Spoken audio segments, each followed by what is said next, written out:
coming up on Sports Night. The NFL draft is over. Find out which Cats are on the move to the pros. Women's lacrosse took on the Big Ten tournament with down-to-the-wire competition. And softball had a triumphant weekend series against Purdue as they took on the Boilermakers on the road. Fallon, it's good to be on desk with you, but I must ask, mid-quarter check-in, how are you doing? I'm doing well, definitely in the midst of midterms, but more importantly, there's a lot happening in sports, from the NBA and NHL playoffs to the news about the NCAA tournament expansion. There's just so much to talk about. Wait, Fallon, you're missing the biggest news of the week. The Devil Wears Prada 2 comes out, and Northwestern journalism fans should look out for a big shout out. You're so right, Gabi. But you know what you're forgetting? It's Sports Night. Right now.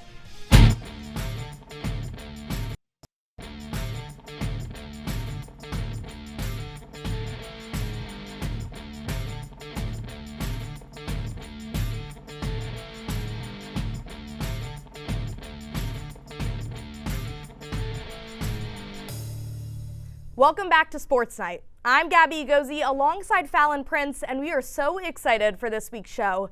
And Fallon, in the essence of the NFL draft happening last week, what were your takeaways? Honestly, I could not wait to check Fernando Mendoza's LinkedIn update. I was really excited to see his promotion. Well, Fallon, there were a lot of exciting moments of the draft alongside LinkedIn updates, but we must talk about the Cats, who are heading to new teams. Two Wildcats heard their names called last week in the 2026 NFL Draft. Former offensive tackle Caleb Tiernan and offensive guard Evan Berenstein are both staying in purple, but on their way to play in new cities.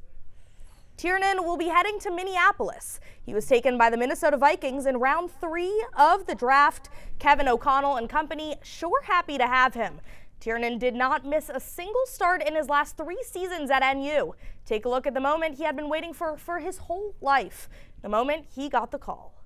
Hey, how you doing? Welcome to Minnesota. Yeah, I appreciate it. You gonna look good in purple? I think purple's kind of really my color I already. was just gonna say, it's a smooth transition. Here's Coach O'Connell. Congratulations. Yeah, thank you. Caleb, congrats, man. I appreciate it, Coach. Yeah, man, you're fired up. I like hearing that. We are fired up here to get you. We've been holding out, watching these picks come off the board, just hoping we wouldn't see your name, and couldn't get. We didn't waste a lot of time to turn this one in, man. We're fired up. Can't wait to get you here and get you with our guys. Tiernan's teammate Evan Berenstein also getting that call. He'll be going to Baltimore, selected in the 7th round by the Ravens. He'll be grinding over the offseason to make the 53-man roster. Several other Cats will have that same chance, with Fred Davis and Aiden Hubbard signing undrafted free agent deals. 6 Wildcats received rookie minicamp invites, including QB Preston Stone with the 49ers, linebacker Mac Uline with the Bears, and captain Carmine Bastone with the Jets and Chiefs. Women's lacrosse headed to Ann Arbor for the Big Ten lacrosse tournament, where they had quite the weekend of excitement, facing off against number 8 Michigan and number 4 Maryland. Northwestern women's lacrosse went to Ann Arbor on Friday for some Big Ten tournament action, and their first match was a semifinal match against the Wolverines. Deep in Cats territory, Cece Stein finds Ava Klass moving towards the net. Klass slides left and bounces it in for the score. Michigan draws first blood against the number 1 seed, but Madison Taylor finds a DT Foster by the 12-meter arc, and Taylor sets a screen. Foster takes advantage, dashing in towards the cage and scores. Foster's physicality helps the Cats tie it up in the second. Noelle Cumberland handling Michigan's double team. She loses the ball, gets it back, and what's this? Cumberland swings it behind the back for a score. Northwestern enters the half up 1. 5 minutes left in the third quarter, and it's a penalty try for Foster. She makes it for the net, tosses it top left, and the Cats take the lead. Foster earned 3 goals on the afternoon. Taylor looking for a lane and can't find one. She dishes to Lucy Monroe, but it's a quick 1-2. Taylor slaps it in for her second score. Northwestern beginning to pull ahead. Deja vu here as Taylor can't find an angle to the cage. She passes to Taylor LaPointe, who's in prime position, and LaPointe scores as the Taylor-to-Taylor connection solidifies the Cats' advantage. The ball finds Emma Bradbury here. She weaves past 1, 2, 3 Northwestern defenders for the goal. Michigan gets a consolation score to close out the afternoon. But nothing changes the outcome here. Northwestern beats Michigan for its second game in a row to move on to the Big Ten championship game. And on Sunday, two programs forever linked in intense rivalry would do battle for the Big Ten crown. The Terps draw blood first, thanks to Corey Edmondson, who crashes in and cashes in from close. But Aditi Foster had a response, shakes, bakes, and buries the equalizer into the one hole for Northwestern 1-1. Later in the first quarter, how about Taylor LaPointe moving to her right and beating Nev O'Farrell for the score? 3-1 Cats. This one was low scoring, and a big reason for that was Jenica Cuoco putting a lid on the cage. How about a career high tying 18 saves, setting a new single game program record? Not to mention, she did it on a 72 save percentage, the highest ever from a Northwestern goalkeeper. Jumping ahead to the fourth, Lucy Monroe puts the Cats up big, NU coasting to another Big Ten tournament win, or so it seemed, because here come the Terps. Lauren LaPointe cuts the deficit, and Keely Block erases it completely. And for the first time ever, the Women's Lacrosse Big Ten Tournament Championship game is heading to overtime. Who else but Jenica Cuoco to come up in the clutch? Ridiculous saves to keep Northwestern alive, and that gave way for this to happen. Dying moments of overtime. Madison Taylor for the win. Wasn't to be. Ball flies out of her stick, but Annabelle Child on cleanup duty. Sidearm sling, money. Epic finish to an epic game. And for the second consecutive season, Northwestern upended Maryland in cardiac cat fashion. After a thrilling Big Ten tournament win, Northwestern will now pivot its focus to the NCAA tournament, with action starting next week. And here to talk all things lacrosse and the NCAA tournament, we have SportsNight's very own Pierson Strandquist. Pierson, thanks so much for joining us and here for talking all things lacrosse. Yeah, for sure. I'm excited to be here. Yeah, well, Northwestern is the reigning back-to-back national champs. They just won their fourth straight Big Ten tournament title. They're already hosting the Final Four here at Martin Stadium. But how vital is it for them to secure that top four seed to ensure they don't have to leave Evanston for a single game here in May? I mean, I would say, it certainly could help, but it's not vital for a team like this in Northwestern. This is a team that, has a lot on the table, right? They just won the Big Ten championship. They just won the regular season championship. And it's something where earlier on in the season, there was this question of, is home field advantage truly home field? But ever since they moved outside to Martin Stadium, they went from 10.5 goals per game to just 6.8 when they're in Martin Stadium. So that means that's a huge home field advantage. At the same time, they're undefeated on the road. Remember, they beat #1 North Carolina, #1 Maryland away from home. This Big Ten tournament recently was at Michigan, right? So it's like, really, for this team, they don't need to be at home to win, but it certainly could help, and they've proven that their defense has been excellent ever since being at Martin Stadium. Well, Pierson, you just mentioned it there. Earlier this year, the defense was somewhat of a question mark. Now they're holding elite teams like Maryland and Michigan to single digits. Is it credit to the system, or is it Jenica Cuoco simply just playing out of her mind? I think it'd be a bit of both. It is a symbiotic relationship, right? But Jenica Cuoco has been playing out of her mind. You mentioned earlier a 72% save percentage in that Big Ten tournament final, but it is something for her where she's picking up her defense time and time again. She's top 5 in the nation in save percentage. It's also something where, this is a defense that's a little bit inexperienced, right? This is a team where a lot of those big name defenders are gone from last season's run to the national championship. But the good thing is you have tape. Right, you have tape of all the teams you're playing. You have tape from last year of how they were able to stop these players from your opponents who are still there, right? And so having that and utilizing that to be like, okay, let me give my best impression of last year's teams before, but also, give my impression of myself this year. A good thing about being in the Big Ten is that a lot of, these teams that Northwestern might face in the national tournament, they've already played. Right, and it is something where if they can continue to do that on the backs of both the defense and, of course, Jenica Cuoco just being truly insane, it's going to be something where this defense is certainly legit. Definitely. Well, Pierson, we could talk all day about the heroics of Madison Taylor. She's the Big Ten Attacker of the Year and the #1 pick in the WLL draft. But in the Big Ten final, Maryland held her to just 2 points. Can Northwestern's offense still win a national title if Taylor is held to a similar performance like this? I think 100% yes. I mean, yes, Madison Taylor did get stopped a little bit in that game, but remember the game before against Maryland, she had 5 points and 4 goals in that one. So clearly that was something where they just had a chance to prepare for her, maybe a little bit extra. But at the end of the day, let's say they're face guarding her the whole game. This team has so many different offensive weapons who are finally clicking together. I mean, that final goal, that was Annabelle Child, right, who scored that. But on top of that, you have a Big Ten, all Big Ten first team selection, Noelle Cumberland. You have a Didi Foster as well, who's also Big Ten selection, Kate Ratana-Pruska.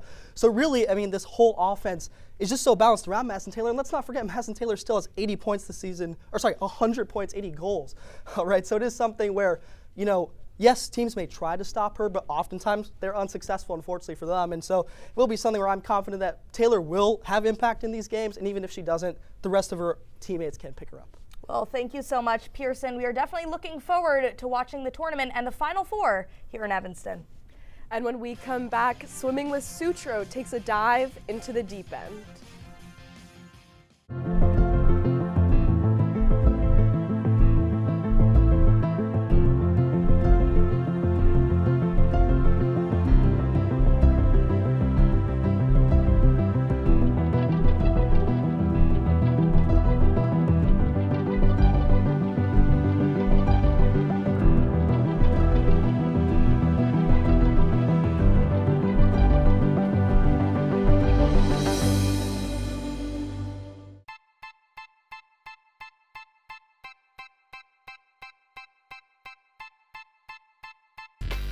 My relationship with Giannis is unique. We're from the same country, we're from the same city.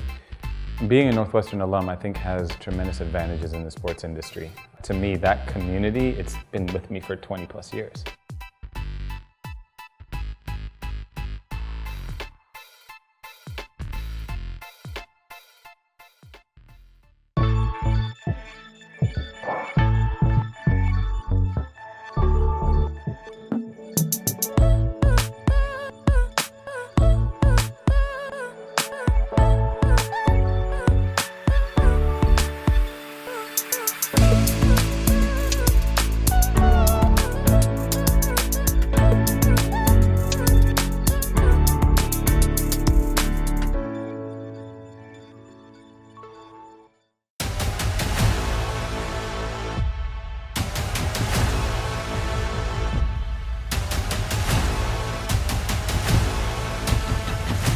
Ready, set, go!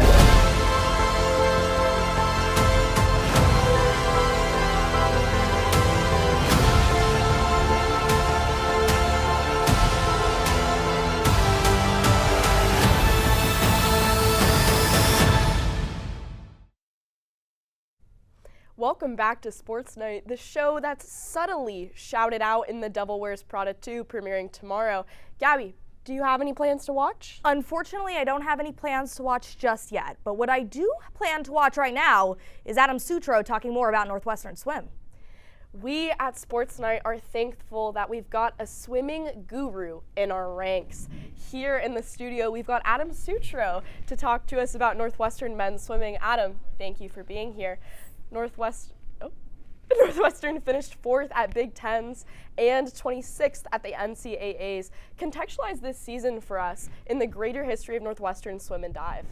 Yeah, I didn't mean to jump the gun, but I'm just so excited to talk about swimming, and it's not all the time that you get to talk swimming in the off season. Kyle Sockwell, Sports Night is here to make swimming a year-round sport, and it's necessary here in Evanston because Northwestern broke 12 school records at Big Tens en route to a 4th place finish, their best since 2006. At NCAAs, they placed 26th, their best since 2008. The team has not been this good since the Matt Grievers era of Northwestern swim and dive. And the names that defined the season were Josh Staples and Stuart Seymour. Seymour was top 5 at Big Tens in the 100 back, 100 fly, 100 freestyle. At NCAAs last year, he was 17th in the 100 backstroke. This year, he was a B finalist in 2 events. And Josh Staples, how about this? Before this year, he had never swam a short course yards 400 IM and hadn't swam the long course meters 400 IM since June of 2024. This year, he places 8th at NCAAs, becoming the first Wildcat since 2004 to reach the A final in the 400 IM.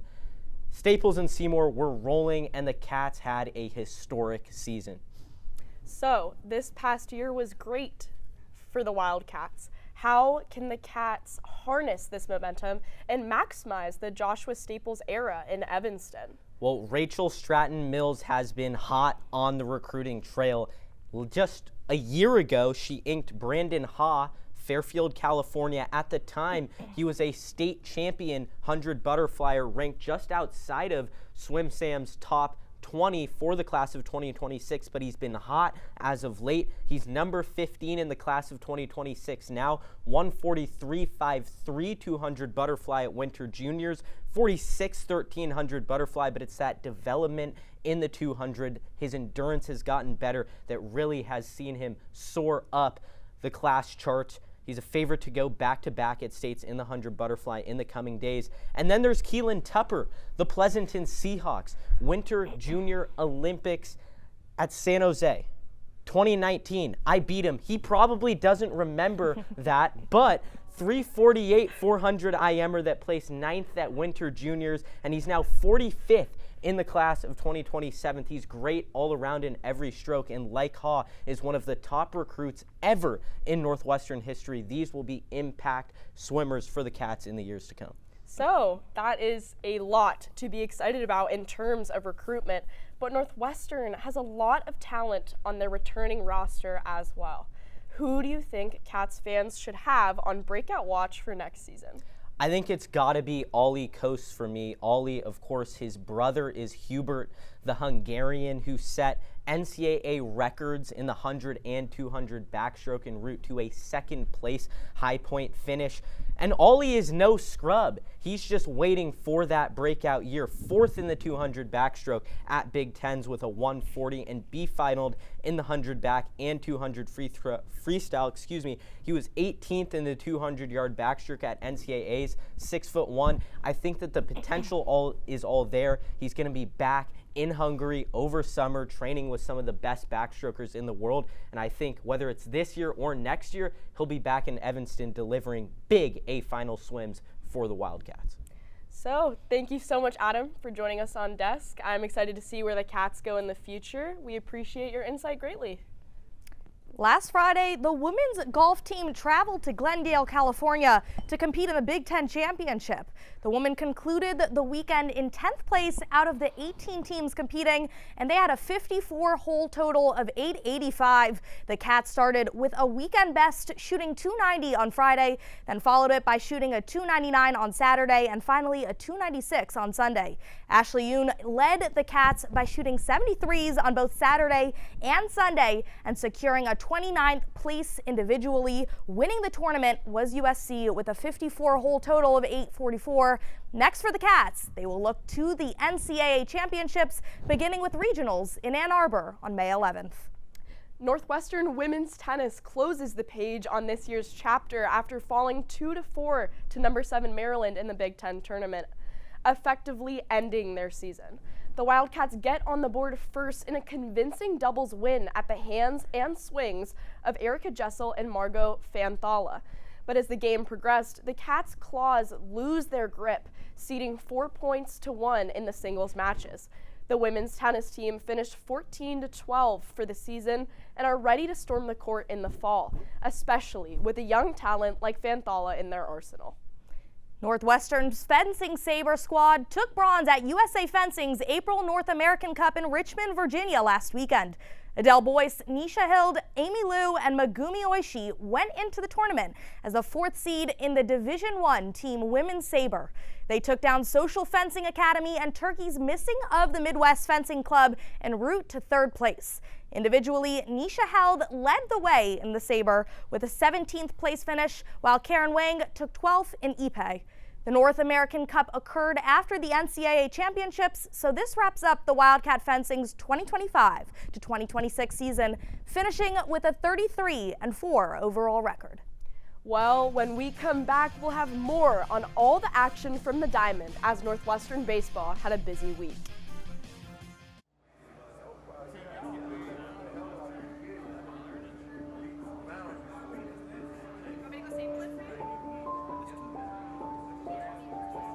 Trying to work my way out of the prison system was the most difficult challenge of my life. It only became tangible once I became a Northwestern student.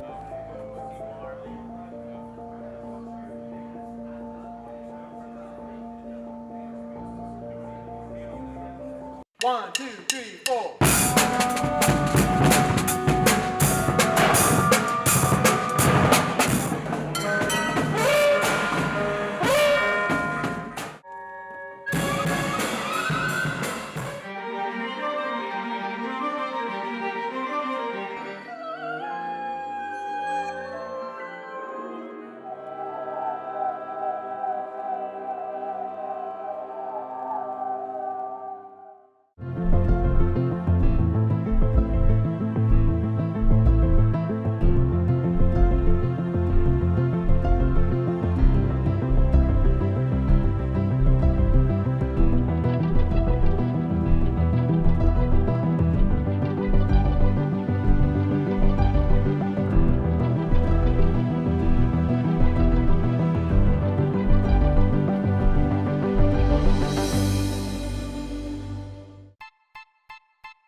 My relationship with Giannis is unique. We're from the same country, we're from the same city.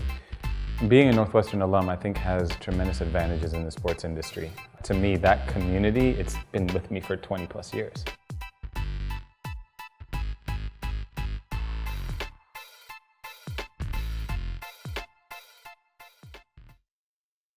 All right, Fallon, it was a pleasure being on desk with you, but the Celtics 76ers game is actually about to start, so I do have to go catch that. Gabi, hold on. We still have the Diamond Sports to get to.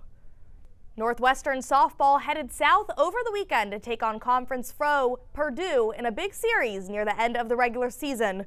Let's see how they fared. Northwestern softball carrying a 7-game winning streak into West Lafayette, Indiana. The Purdue Boilermakers welcoming the Wildcats to town for a conference clash. Northwestern down big early, but Kansas Robinson will change that. That ball's not in Kansas anymore. It's over the center field fence for a home run. Cats continuing to claw back in the 6th. Izzy Cunha deposits this pitch deep into the left field, putting Northwestern within 1 run. Final inning now with Emma Ray at the dish, and talk about a ray of sunshine. This one is back, and away gone. The Wildcats win it 8-7 thanks to that bomb. And the Bats stayed scorching on Saturday. Kaylee Avasado lines this one out of the stadium to give the Cats an early lead. The home run fever further flared in the 5th. Bridget Donahue, that ball is gone-ahead. Northwestern is back in front. And bases juice for Robinson in the 6th. This grounder off the glove of the second baseman and into the outfield. Throw to second, gets away, and it's a 3-run error. The Cats cruise to an 11-4 win. Now it's Northwestern searching for the sweep. Marina Mason sitting down a batter early. Still scoreless in the 7th. Kelsey Nader gives this ball right to right field, and Avasado tags up from the 3rd to give the Wildcats a 1-run edge. And that was all Marina Mason needed. That strikeout seals a sweep. NU takes on Minnesota in Rosemont this weekend. The Cats will now ride a 10-game win streak into the weekend as they host an important series, with Big Ten standings heating up near the end of the regular season. Northwestern baseball saw mixed results recently after a meeting with Minnesota this past weekend for a series against the Golden Gophers and a non-conference matchup against Milwaukee on Tuesday. Ben Greenspan's Wildcats look to break a 6-game conference losing streak in a weekend series against the Gophers of Minnesota. Game 1, bottom of the 2nd. Gophers are up by 1. Nobody on for Jack Bello. He rips one to left field. It's out of the park and right by the train for a solo home run. Gophers lead 2-0. And in the bottom of the 5th, Minnesota now leads 5-1. 2 runners on. This time it's Weber Niels who gets a hold of one and sends it just over the wall for a 3-run homer. Gophers take game 1. 13-1 the final. Game 2, Cats down by 2 in the top of the 8th. 2 runners on. Jay Slater lifts one high and deep. There's no doubt that ball is gone. It's a 3-run homer. Cats now have a 3-2 lead, but the Gophers tie it at 3 in the bottom of the frame. Now runners at the corners, no outs. Jack Spanier does enough. He skies one to the outfield. It's caught, but it scores a run to take the lead. Minnesota wins game 2, 7-3 the score. We pick up in the bottom of the 6th in game 3. Zeros on the scoreboard, a runner on. Neal drives one deep to left and it's gone. The Wildcats fail to put up a fight. Minnesota cruises to a 7-2 victory and sweeps the series. And Northwestern baseball welcoming in the Milwaukee Panthers into Miller Park for a Tuesday afternoon bout searching for a dub in Evanston. Starting things off for Owen McElpatrick in the bottom of the 1st. He blasts one just left of the batter's eye, and that one is gone. Cats jump on the Panthers early with a leadoff smash. Top of the 2nd now, Joey Spence up to the plate. He loops one down the right field line. Jackson Freeman tracking it, and he makes the grab. Hat comes off, but ball stays put in his glove. What a play. On to the bottom of the 6th, and Jack Lausch smashes one right over the field wall for a 2-run dinger as part of a 5-run, 3-homer inning to pat the Wildcats' lead heading into the final stretch. Full count, 2 outs, and Spence pops it up right to shortstop Ryan Kucherak to seal a Wildcat win. Northwestern wins 10-8 and sends Milwaukee packing back north to Wisconsin. Northwestern will now shift its focus to a series against Indiana this weekend that starts on Friday with a special game at Wrigley Field. And here's how you can catch the Cats. Baseball takes on the Indiana Hoosiers at Wrigley tomorrow at 7 p.m. Softball has its senior night against Minnesota this Saturday. And catch the final round of the men's golf on Sunday. Don't go watching the NBA or NHL playoffs just yet, because after the break, we've got plays of the week.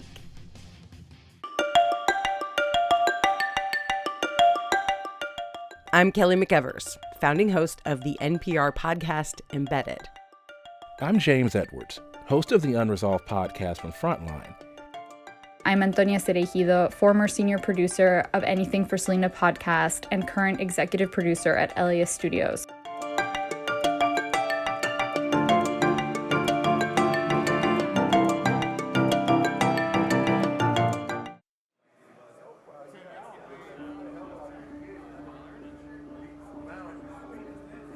My narrative, since I've been locked up and kind of made my transition, has been like redemption, accountability. When I come into the classroom environment, every individual that sits amongst me takes education seriously.